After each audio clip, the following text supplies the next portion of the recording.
Multiplication complete, ठीक है। तो जितने भी अपन ने मल्टीप्लिकेशन के तरीके किए थे वो मल्टीप्लिकेशन के मेथड सारी के सारे इंपॉर्टेंट हैं अपनी, ठीक है। ओके, तो आज जो अपन स्टार्ट करने वाले हैं वो क्या है, square root and cube root, ठीक है। Square root and cube root, इसे अपन हिंदी में कहते हैं क्या, वर्गमूल और क्या, घनमूल। सबसे इंपॉर्टेंट मतलब सिंप्लीफिकेशन में यदि क्वेश्चन फ्रेम किए जाएंगे, बोर्ड मास रूल तो बनेगा ही बनेगा, बोर्ड मास रूल पे तो क्वेश्चन आते ही आते हैं। उसके साथ साथ जो एक डायरेक्टली क्वेश्चन पूछा जाता है वो किस पे पूछा जाता है, square root and cube root पे क्वेश्चन पूछा जाता है। मल्टीप्लिकेशन पे डायरेक्टली आते हैं क्वेश्चन, ऐसा नहीं है कि नहीं आते हैं, लेकिन थोड़ा सा वो अलग पैटर्न में रहते हैं, ठीक है। ज़्यादातर जो आपको क्वेश्चन मिलेगा वो सिंप्लीफिकेशन पे मिलना है, और वो सिंप्लीफिकेशन में जो अभी जो ट्रेंड चल रहा है जिस हिसाब से, उस पर आपको क्वेश्चन किस पे मिलना है, बोर्ड मास का रूल किस पे मिलेगा, बोर्ड मास पे। और अच्छा खासा क्वेश्चन मिलेगा फ्रैक्शन जैसा, भिन्न वाला बना के देगा, बड़ा सा क्वेश्चन रहेगा पूरा लंबा चौड़ा, और वो आजकल एसएससी रेलवे में और व्यापम में भी आजकल पूछे जाने लगे हैं, ठीक है। अब छोटे छोटे क्वेश्चन नहीं पूछे जाते कि नॉर्मल जो क्वेश्चन पूछे जाते थे वैसे बैंकिंग वाला पैटर्न नहीं आता, ये ध्यान रखना, ठीक है। बैंकिंग वाले पैटर्न में बैंकिंग जैसे सिंप्लीफिकेशन आते हैं, ओके। और एसएससी रेलवे व्यापम में अभी फ्रैक्शन वाला एक बड़ा सा क्वेश्चन आजकल पूछे जाने लगे हैं, किस पर, बोर्ड मास रूल पे, ठीक है। लेकिन हमको स्क्वायर रूट और क्यूब रूट भी जानना जरूरी है क्योंकि इस पर भी क्वेश्चन पूछे जाते हैं, ठीक है। चलो तो स्टार्ट कर रहे हैं अपन स्क्वायर रूट और क्या, क्यूब रूट। सबसे पहले अपन क्या पढ़ेंगे, स्क्वायर रूट। पहले अपन स्क्वायर रूट जानेंगे, उसके बाद अपन क्यूब रूट पर आ जाएंगे, ठीक है। चलो, वर्गमूल क्या निकालना है, वर्गमूल, ओके। ऐसा कोई सिलेबस में मेंशन नहीं है कि जो स्क्वायर रूट है वो आपको परफेक्ट स्क्वायर का निकालना है या नॉन परफेक्ट स्क्वायर का, लेकिन जो ज़्यादातर जो चीज़ें आपको मिलने वाली हैं वो कौन सी मिलेंगी, कौन सी मिलेंगी, परफेक्ट स्क्वायर में। क्या मिलेंगी, परफेक्ट स्क्वायर। दोनों ही केसेस में, चाहे वो इस परफेक्ट स्क्वायर रूट की बात करो या क्यूब रूट की बात करो, दोनों ही केसेस में हमको जो चीज़ें पढ़नी है वो हमको कौन कौन से नंबर पढ़ने हैं, परफेक्ट स्क्वायर का स्क्वायर रूट निकालना, परफेक्ट क्यूब का क्यूब रूट निकालना होगा, ठीक है। क्लियर है ना। और परफेक्ट स्क्वायर का मतलब आप सभी लोग जानते हैं, परफेक्ट स्क्वायर का मतलब आप सभी लोग जानते हैं कि वो बिल्कुल परफेक्ट हो, मतलब यदि आपके पास ये रूट लगा हुआ है, इसके अंदर यदि कोई नंबर हो तो वो क्या हो, जो n हो ये n इवन ही हो, क्या हो ये हमेशा इवन। इवन का मतलब 2, 4, 6, 8, 10, 12, ठीक है। तो ये आपका परफेक्ट क्या हो जाएगा, क्या हो जाएगा, परफेक्ट स्क्वायर नंबर कहलाएगा, ठीक है। ए की पावर n जो है वो परफेक्ट स्क्वायर कहलाएगा जब n क्या होगा, आपका सम संख्या होगी। क्या हो जाएगी, सम संख्या, क्योंकि देखो सम होगा तभी जो है ये रूट से कटेगा, ये बाहर निकल पाएगा। अदरवाइज यदि ये इवन नहीं होगा तो ये ऑड होगा, तो अंदर एक नंबर रह जाएगा, और जब अंदर एक नंबर रह जाएगा तो उसका मान दशमलव में चला जाएगा, तो वो नंबर पूर्ण वर्ग नहीं कहलाएगा। इसलिए जो आपका नंबर रहेगा अंडर रूट के अंदर a की पावर n, तो जो a की पावर n है ये नंबर आपका क्या कहलाएगा, परफेक्ट स्क्वायर होगा जब जो घात होगी n की वो क्या होनी चाहिए, सम होनी चाहिए। क्या होनी चाहिए, सम होगा, ठीक है, ये ध्यान रखना। तो हमारे जो सिलेबस में हमको परफेक्ट स्क्वायर ही देखना है।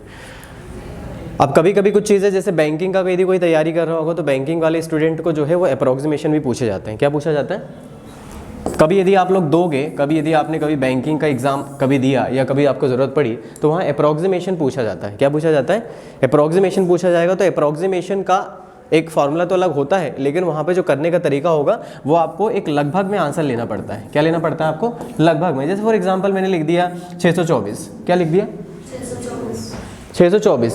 अब वो आपसे ये नहीं पूछ रहा है कि 624 का स्क्वायर रूट क्या होगा, ठीक है। वो आपसे ये नहीं पूछ रहा है कि 624 का जो वर्गमूल होगा वो क्या होगा। वो आपसे ये बोल रहा है कि आप लगभग में यदि इसको सिंप्लीफाई करोगे तो ये किसके आसपास आएगा। आपको पता है 624 किसके पास है, जो पूर्ण वर्ग संख्या किसके पास है, 625 के पास है। 625 का वर्गमूल क्या होता है, 25। तो 25 से थोड़ा छोटा होगा, बहुत ही कम होगा, तो उसको हमको निग्लेक्ट कर देना है। हम इसका वैल्यू क्या ले लेंगे, क्या ले लेंगे, 25 लेंगे, क्योंकि आपको ये नंबर पता था, याद था, इसलिए आप कर पाए। तो ऐसे यदि ज़्यादातर आपको नंबर याद होने चाहिए, जैसा कि मैंने आपसे कहा है कि आपको 65 तक वर्ग याद होने चाहिए और 91 से लेकर 99 तक की पूरी लाइन याद होनी चाहिए। तो उससे फ़ायदा आपको ये होगा कि जब भी आप अप्रोक्सीमेशन के कोई क्वेश्चन करोगे तो आपको नंबर दिख जाएगा। है ना। जैसे फॉर एग्जांपल ये 4100 लिखा हुआ है, क्या लिखा हुआ है ये 4100 लिखा। अब 41 को आप समझ ही नहीं पा रहे हो कि 4100 का हमको लगभग में वर्गमूल क्या लेना चाहिए, लगभग में वर्गमूल क्या लेना चाहिए। अब आप इसको ब्रेक कैसे करोगे, आप इसको ऐसे करने की कोशिश करोगे, 41 इंटू क्या 100, 100 का वर्गमूल 10 और 41 का किसके आसपास है, 41 6 और 7 के बीच में, 6 और 7 के बीच में, तो आप ये तो 6.5 ले लोगे, क्या ले लोगे 6.5, क्योंकि देखो 6 और 7 के बीच में है, 7 से कम होगा और 6 से क्या होगा ज़्यादा होगा। तो आप कोशिश करोगे कि 65 लेने की कोशिश कर लोगे, या 66 6.6 लेने की कोशिश करोगे, या 6.7 लेने की कोशिश करोगे, लोगे कि नहीं लोगे। तो आपका हो सकता है कि वहाँ पे थोड़ा बहुत आंसर 1 पॉइंट डेसिमल में इधर उधर कम ज़्यादा हो जाए। आप इसको ऐसे सोच सकते थे कि 4100 जो है वो एग्जैक्टली परफेक्ट स्क्वायर किसके पास है, 4096 के पास है। किसके पास है, 4096 का। आपको पता है कि 4096 का परफेक्ट स्क्वायर है ये, और ये किसका स्क्वायर रूट होता है 64 का। इसका स्क्वायर रूट क्या होगा 64 होगा। तो हम इसको मान सकते हैं ना कि भाई लगभग लगभग ये क्या, लगभग लगभग क्या 64 होगा इसका।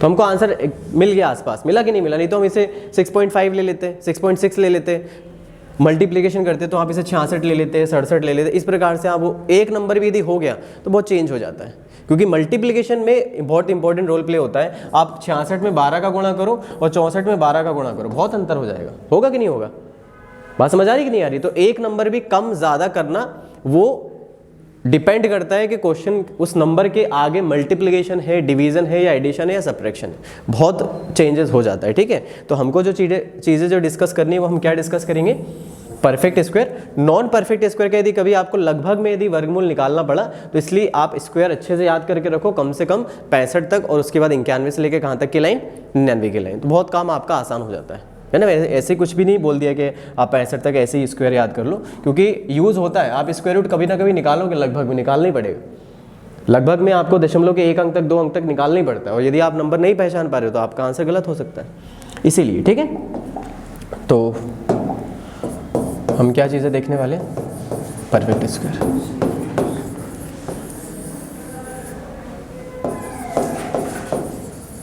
ओके, वर्गमूल निकाल रहे हैं, क्या निकाल रहे हैं, वर्गमूल, और किसका, किसका, पूर्ण वर्ग संख्याओं का। ठीक है,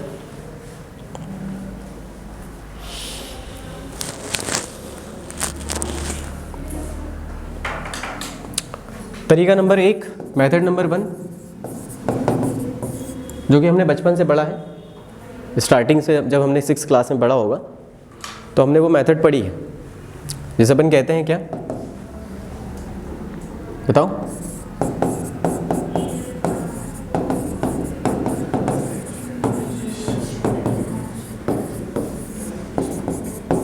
कौन सी विधि, कौन सी विधि, गुणनखंड विधि। कौन सी विधि, गुणनखंड विधि। ठीक है, अभी हम पहले ये सीख रहे हैं कि जो नंबर है परफेक्ट स्क्वायर है, तो परफेक्ट स्क्वायर जो नंबर होगा उसको हम पहचानेंगे कैसे, उसको हम पहचानेंगे कैसे। ठीक है, क्योंकि एक जो क्वेश्चन आता है इस पे 2 प्रकार से क्वेश्चन बनते हैं स्क्वायर रूट और क्यूब रूट पे।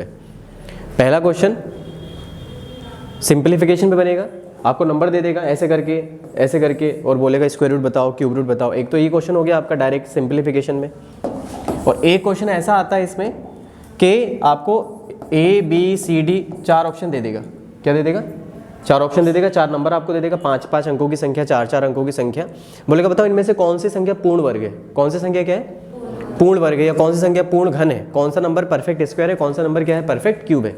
तो एक टाइप का क्वेश्चन ये भी आता है, बात समझ आ रही है ना। तो 2 प्रकार से क्वेश्चन बनेंगे स्क्वायर रूट क्यूब रूट पे। एक क्वेश्चन आपका जो बनेगा वो डायरेक्ट बनेगा सिंप्लीफिकेशन बेस्ड, जिसमें आपको नंबर दे दी जाएंगे, बोलेगा बताओ इसका वर्गमूल, इसका क्यूब, घनमूल निकाल के बताइए आंसर क्या आ रहा है, प्लस माइनस गुणा भाग करके जो भी।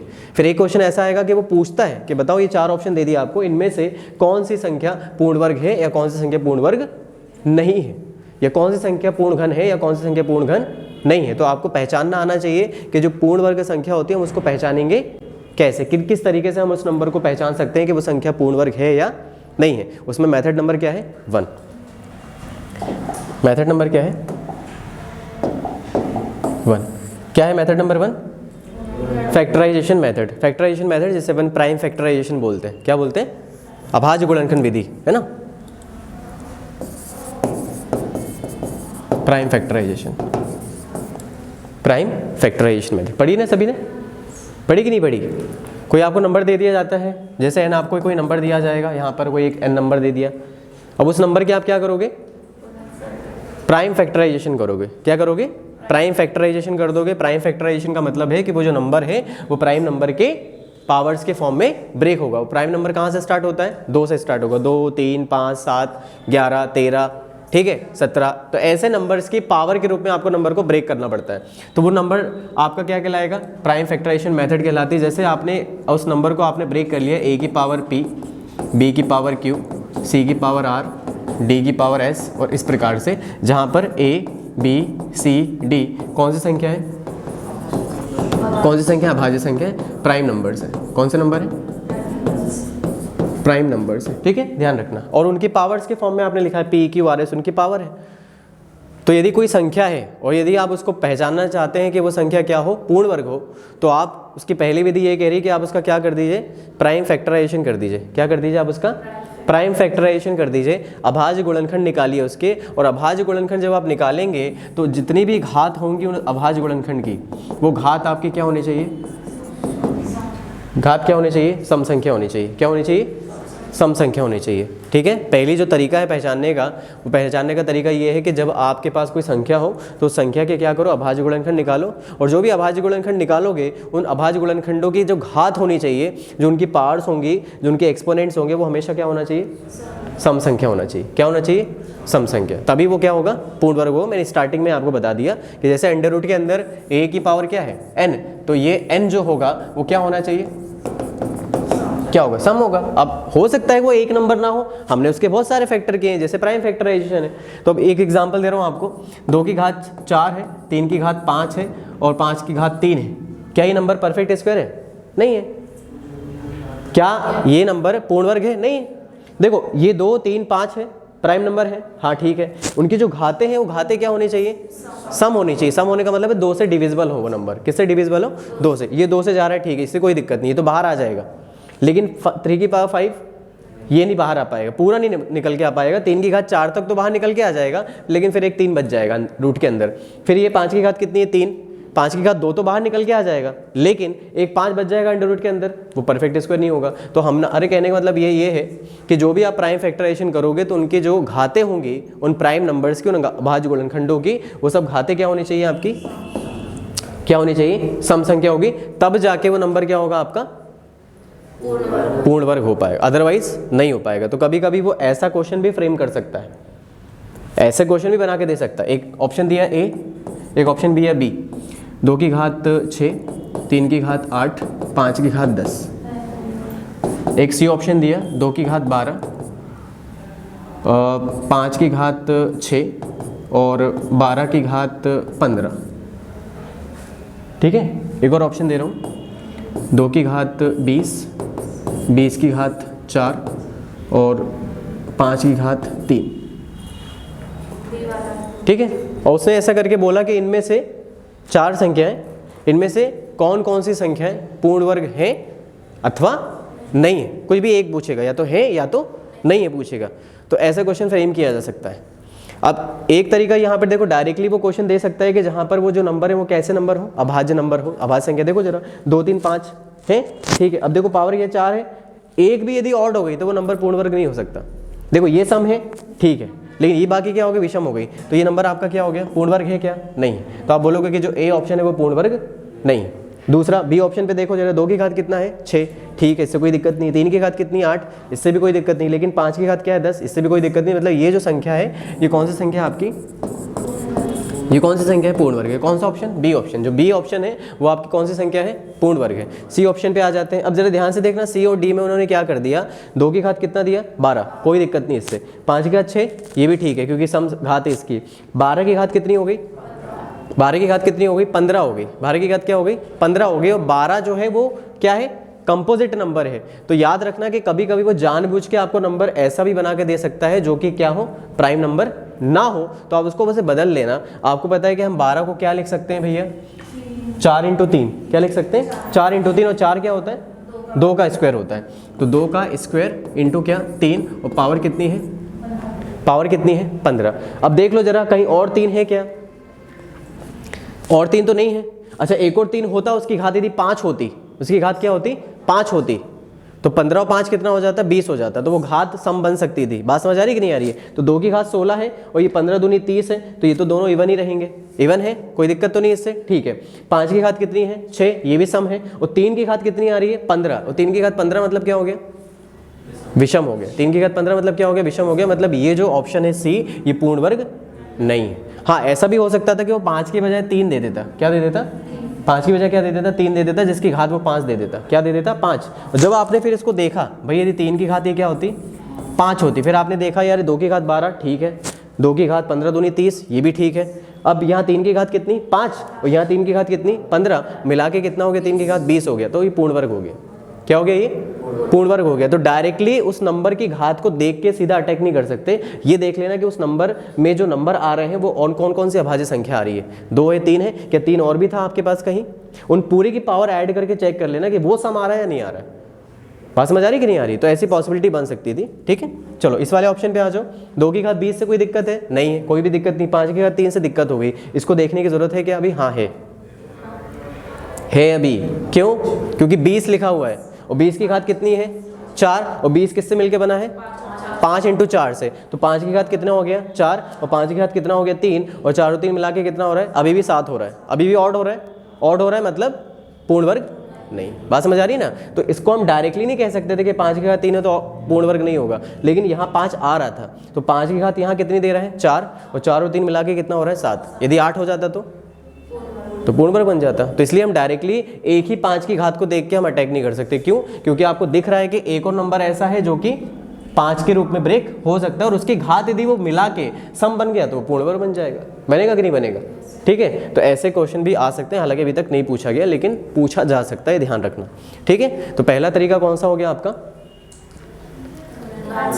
अभाज्य गुणनखंड विधि, जिसका काम क्या है, कैसे पहचानना है, उस संख्या के हम अभाज्य गुणनखंड करेंगे, और अब उस अभाज्य गुणनखंडों की जो घातें हैं वो घातें क्या होनी चाहिए, सम संख्या होनी चाहिए, मतलब 2 से विभाजित होनी चाहिए। तो पूरा का पूरा जो नंबर होगा वो क्या कहलाएगा आपका पूर्ण वर्ग, अन्यथा वो पूर्ण वर्ग नहीं होगा। ठीक है, पूछने का तरीका ऐसा हो सकता है कि सारे के सारे जो नंबर है वो आपको अभाज्य गुणनखंड में दे दिए जाए, और कभी कभी वो जानबूझ के ऐसे नंबर देता है 12, 20, 42, उसको ब्रेक करना पड़ेगा आपको। क्या करना पड़ेगा आपको? ब्रेक करना पड़ेगा। और ब्रेक करने के बाद उसकी जो घातें आएंगी, फिर उस घातों को फिर देखना ध्यान से कि वो जो घात आ रही है अब वो सम आ रही है विषम आ रही है। ठीक है ना? तो कभी कभी इसमें गलतियां हो जाती है लोगों से, ये जो वाला जो पैटर्न है इसमें। ठीक है, इसलिए मैंने दिया है जानबूझ के, तो इसे नोट करें जल्दी, ये स्क्रीनशॉट ले लो, जैसा भी करना। पहला तरीका समझ आया? पूछा नहीं गया अभी तक इस पे कभी क्वेश्चन, लेकिन मुझे लगता है कि पूछा जा सकता है, संभावना है कि इस प्रकार से बिल्कुल क्वेश्चन पूछा जा सकता है। लेकिन वो सिंपल नहीं पूछेगा, 2, 3, 5, 7, 11, 13 नहीं देगा, वो नंबर कंपोजिट करके देगा। कैसे देगा? संयुक्त करके देगा। तो आप उसको फिर आपका काम बढ़ जाएगा, आपका काम ऐसे बढ़ जाएगा कि आप उसके फिर ब्रेक करोगे, उसकी पावर फिर चेक करनी पड़ेगी। ठीक है, तो ये ध्यान रखना आपको। ठीक है, चलिए, तो ये हमारा पहला तरीका था। तो पहला तरीका है हमारा अभाज्य गुणनखंड विधि, जिससे हम संख्या को पूर्ण वर्ग पहचान सकते हैं कि वो संख्या पूर्ण वर्ग है या नहीं है। ठीक है, और कॉन्सेप्ट इसका ये है कि हम उस नंबर के अभाज्य गुणनखंड करें और उनकी जो घातें आए उनके घातों को हम देखें, और घातें यदि सम होंगी, सभी घातें क्या होनी चाहिए? सम होनी चाहिए। कोई भी एक घात यदि विषम हो जाएगी वो नंबर पूर्ण वर्ग नहीं होगा। सभी घातें क्या होनी चाहिए? सम होनी चाहिए। सभी घातें, जितने भी उसके अभाज्य गुणनखंड आ रहे हैं उन सभी की घातें जो है वो सम हो। कोई भी एक गुणनखंड जिसका घात विषम हो गया वो नंबर पूर्ण वर्ग नहीं होगा। ये नोट कर लेना। हो गया ये पहला तरीका। चलो मेथड नंबर 2। मेथड नंबर 2, हम अभी रिकॉग्नाइज कर रहे हैं, पहचान रहे हैं, आइडेंटिफाई कर रहे हैं कि कोई संख्या पूर्ण वर्ग होगी या नहीं होगी। तो कैसे? क्योंकि इस पे क्वेश्चन आता है। ठीक है, इस पे क्वेश्चन एक आता है एसएससी और रेलवे में, इस प्रकार से, और व्यापम में 3 एग्जामिनेशन में इस पे एक क्वेश्चन ऐसा पूछा जाता है कि कौन सी संख्या पूर्ण वर्ग है, कौन सी संख्या पूर्ण वर्ग नहीं है। ठीक है, और घन में भी ऐसा आता है। पहला तरीका क्लियर है, समझ आ गया सभी को? चलो दूसरा मेथड है यूनिट डिजिट। क्या है? क्या है? Unit digit.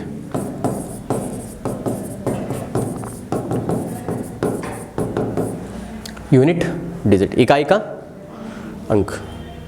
ठीक है,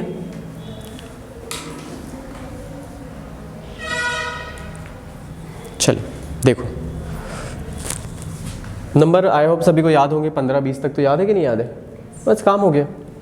बोलो 1 का स्क्वायर, 2 का स्क्वायर, 3 का स्क्वायर, 4 का स्क्वायर, 5 का स्क्वायर, 6 का स्क्वायर, 7 का स्क्वायर, 8 का स्क्वायर, 9 का स्क्वायर, 10 का स्क्वायर, 100। बस हो गया, इतने ही काम, बाकी के सब रिपीट होगा। ध्यान से देखो क्या क्या दिख रहा है, 0 0 दिखा, ठीक है, और क्या दिखा, 1 1, ठीक है, और क्या दिख रहा है, 4, ठीक है भैया 4 दिख रहा है, और 5 6 और क्या 9, ठीक है। क्या क्या है, 0 1 4 5 6 और 9। मतलब पूर्ण वर्ग संख्या, कौन सी संख्या, परफेक्ट स्क्वायर नंबर। पूर्ण वर्ग संख्या हमेशा किस पे खत्म होगी, 0 1 4 5 6 या 9 पर। पूर्ण वर्ग संख्या हमेशा किस पे खत्म होगी, 0 1 4 5 6 और 9 पे खत्म होगी। It never ends with 2 3 7 8। उसके एंड में कभी भी क्या नहीं आ सकता, पूर्ण वर्ग संख्या की बात करें, ध्यान रखना, मैं बार बार इस पे शब्द पे आप ध्यान रखें, पूर्ण वर्ग संख्या के अंत में कभी भी क्या नहीं आ सकता है, 2 3 7 8 नहीं आ सकता। तो ध्यान रखना, अभी कल ही एक पेपर देख रहा था, अभी जो रिसेंटली पेपर हुए ग्रुप 2 सब ग्रुप 4 के, हुए कि नहीं हुए, है ना, व्यापम का जो पेपर हुआ था, तो उसमें क्वेश्चन आया था, तो घर पे ही डिस्कस कर रहा था, मेरी सिस्टर पूछ रही थी कि इसका आंसर क्या होगा। तो उसमें चारों ऑप्शन जो थे A B C D, एक में 2 था, एक में 3 था, एक में 7 था और एक में 1 था। तो उसने पूछा था कि इसमें कि कौन सी संख्या जो है पूर्ण वर्ग है, कौन सी संख्या क्या है, पूर्ण वर्ग है। तो मैंने कहा कि तो सीधा हो जाएगा आंसर।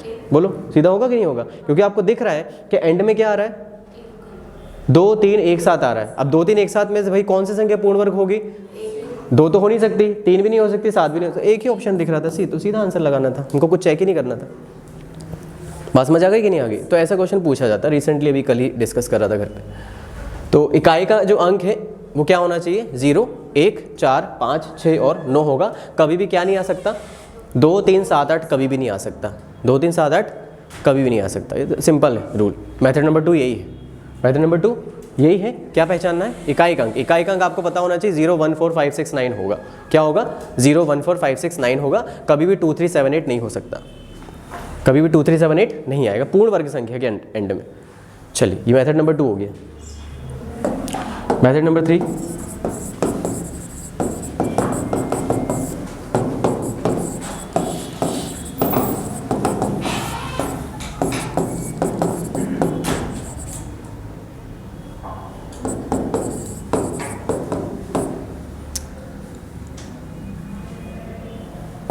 या इसको ऐसे लिख लो, लास्ट 2 डिजिट, लास्ट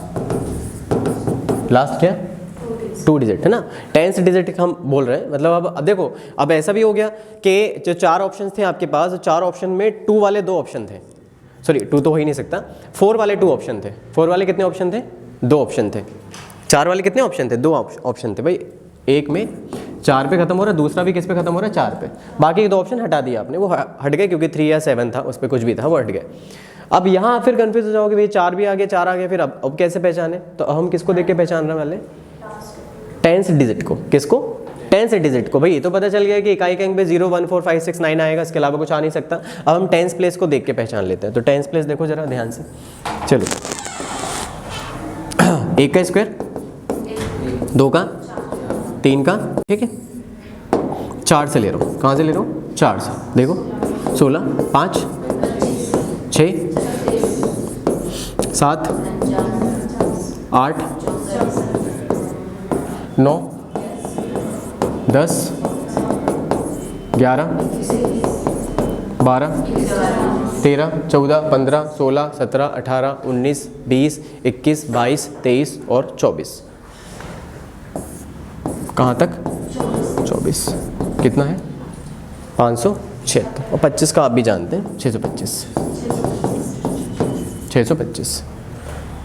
ठीक है, तो जो लास्ट के 10 डिजिट होंगे, जो लास्ट के जो 2 अंक होंगे वो बस 24 तक ही रहेंगे।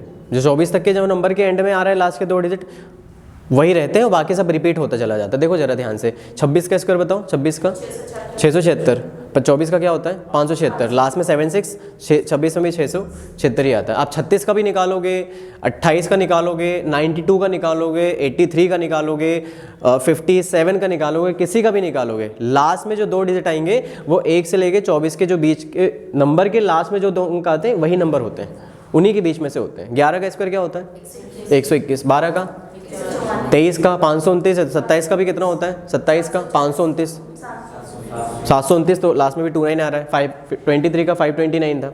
28 का कितना होता है 722 का कितना होता है 484 लास्ट में आ रहा है। ठीक है, तो लास्ट के जो 2 अंक आएंगे वो आपके 1 से लेके 24 के बीच के जो लास्ट के जो 2 डिजिट होते हैं वही नंबर रिपीट होते हैं। ठीक है, ध्यान रखना, मैं आपको तरीका बता दे रहा हूँ क्या करना है। आपको ये पता ही है कि 1 आएगा लास्ट में, आएगा कि नहीं आएगा, 4 आएगा, 5 आएगा, 6 आएगा, और क्या आएगा 9 आएगा, और क्या आएगा 0 आएगा। अब हम इसकी बात कर रहे हैं, किसकी बात कर रहे हैं, किसकी बात कर रहे हैं,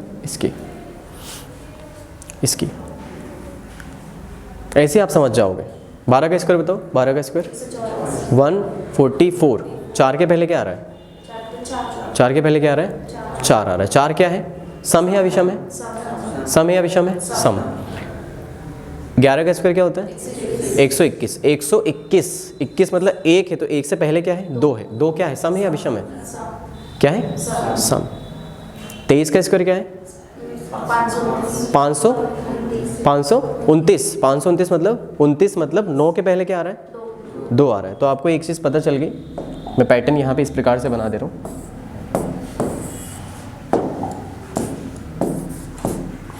1 4 9 पे, तो ये जो नंबर है ये हमेशा 10th प्लेस पे क्या होगा,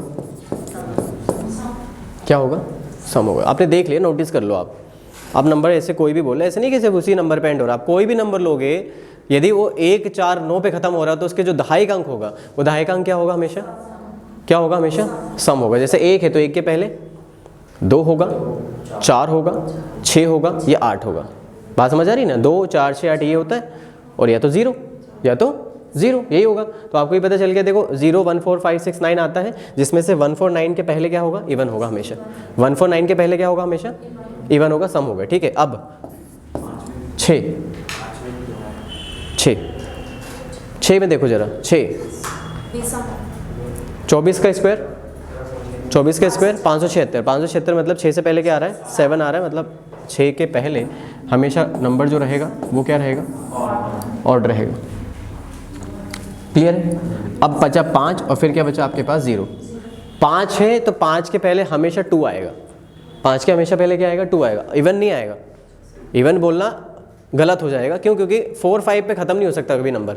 यदि पूर्ण वर्ग होगा तो आप बोल रहे हैं 5 है तो 5 से पहले 4 नहीं आएगा, कभी 6 नहीं आएगा, क्योंकि किसी नंबर के स्क्वायर के एंड में 45 पर नहीं एंड होता, वो 65 पे कभी एंड नहीं होता, 85 पे कभी एंड नहीं होगा, वो किस पे एंड होगा, हमेशा 25 पे एंड होगा। तो 5 के पहले हमेशा क्या रहेगा, 5 के पहले हमेशा क्या रहेगा 2 ही रहेगा, 2 के अलावा और कोई नंबर नहीं हो सकता, ये ध्यान रखना। 0 भी नहीं होगा, 1 भी नहीं होगा, 2 भी नहीं होगा, सॉरी 2 होगा, 3 नहीं होगा, 4 नहीं होगा, कोई नंबर नहीं होगा, सिर्फ क्या रहेगा 2 रहेगा। और यदि 0 है लास्ट में, क्या है 0 है, तो 0 जो रहेगा वो हमेशा क्या रहता है, सम 0 रहेंगे, सम शून्य रहेंगे। सम शून्य होने का मतलब है जैसे यूनिट प्लेस पे 0 है तो कोई नंबर होगा, यदि वो 0 पे ख़त्म हो रहा है तो उसमें जो नंबर ऑफ जीरोज रहेंगे पीछे वो सम संख्या में रहेंगे। जैसे 2 0 रहेंगे, 4 0 रहेंगे, 6 0 रहेंगे, 8 रहेंगे, 10 रहेंगे, 12 रहेंगे, 14 रहेंगे, 16 रहेंगे, 18 रहेंगे, तो वो संख्या पूर्ण वर्ग होगी। 3 0 होगा तो वो पूर्ण वर्ग नहीं होगा, 5 0 है तो वो पूर्ण वर्ग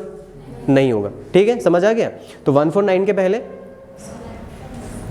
पहले इवन, 6 के पहले ऑड, 5 के पहले 2 और 0 रहेगा तो सम 0 रहेंगे। सम 0 का मतलब क्या है, नंबर ऑफ जो जीरोज हैं, जो पीछे से शून्यों की संख्या है, वो पीछे से शून्यों की संख्या कैसी रहेगी, सम अंकों में रहेगी, मतलब 2, 4, 6, 8 रहेंगे। विषम अंकों में 0 आते हैं तो वो नंबर पूर्ण वर्ग नहीं होगा।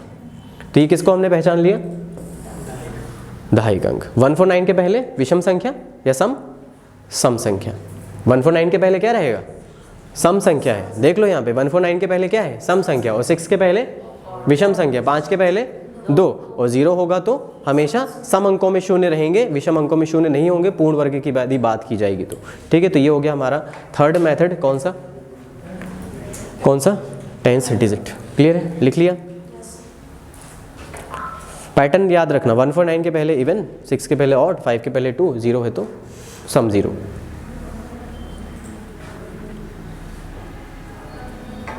क्योंकि क्वेश्चन सिर्फ एक मेथड से काम नहीं बन पाएगा, मतलब जो क्वेश्चन पूछा जाएगा उसमें आप सिर्फ एक मेथड को लगा के आप आंसर नहीं कर पाओगे।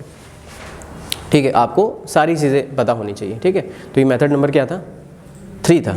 Last method number 4, last.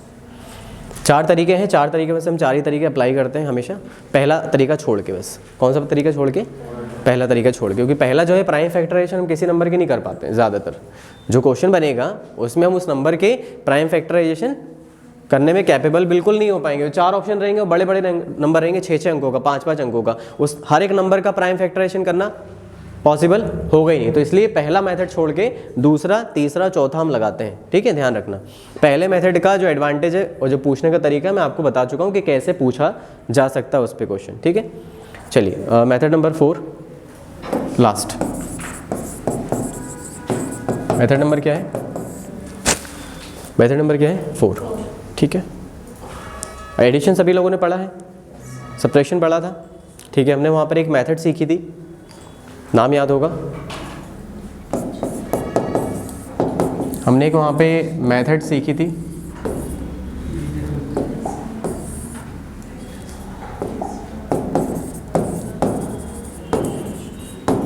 हमने वहाँ पे एक मेथड सीखी थी, डिजिटल योग विधि। याद है किसी को, याद होगी डिजिटल योग विधि? जिसने नहीं पढ़ा होगा, जिसने नहीं देखा हो तो वीडियो डला होगा तो आप देख लेना, पहला वाला।